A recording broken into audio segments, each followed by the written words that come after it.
You've probably already noticed that what it takes to be a successful salesman today is different than what it took 30 years ago.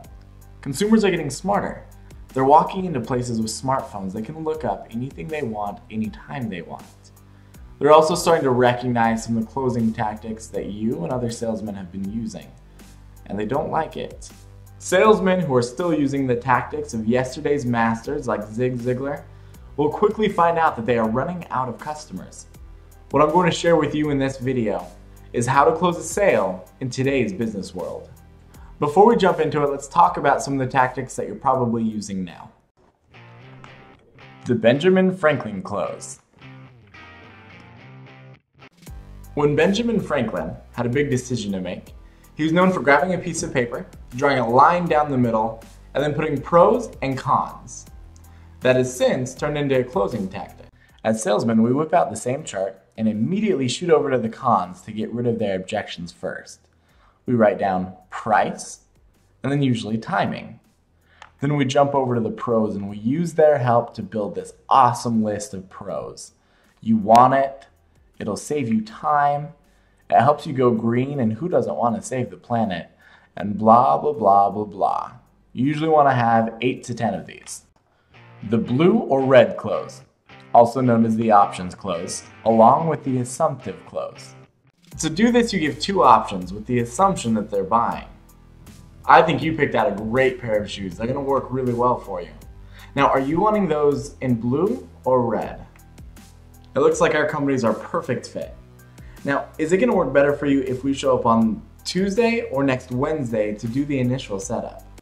The oh no, you're running out of time, approaching deadline close. I completely understand you want to go home and think about this first. Normally, I'm the same way. However, this is the last day of the sale, which means if you do that, you're going to be paying several $100s more for the same thing. I know how you feel. I'm married too, and I normally like to talk to my wife about these kinds of decisions. However, we just got notice of a price increase. Don't you think your wife would be happier if you made this decision now and saved your family a significant amount of money? It's time to stop relying on cheap sales tactics like those. At one time, 10, 15, or 20 years ago, some of these were seen as very genuine, and the top salesmen in the industry use them. However, they've become a crutch. They're coming across as dishonest, they're hurting our reputation as salesmen, and they're stopping you from getting to the next level and making more money.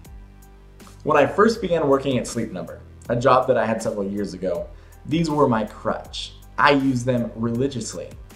And I suppose I still did pretty well. I was the top salesman in the store, and I had a good income for the time. I eventually began training with a company called Sandler Training. They were the first ones to point out what a crutch those type of tactics were, and I stopped using them. Within months, I went from the top salesman in that store to the top salesman in the country, and I doubled my income. If you get to the end of your sales process and you find yourself needing to pull out some type of slick close to finish the deal, then rewind. Go back to the pain that you had found earlier on and figure out what you missed. If you're being the type of salesperson that you need to be to succeed in today's business world, then it is going to be natural for you and the customer to close at the end. Slick tactics are an outdated form of sales, and they're going to hurt you in the end.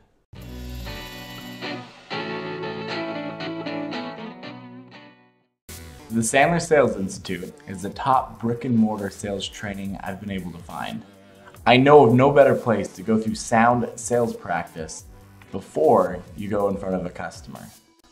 Let me give a quick shout out to my friend Matt Lantz. He designed my banner art that you see at the top. He does an awesome job. He's a great graphic design artist. If you're needing any help, I would definitely reach out to him. You have a question, don't you?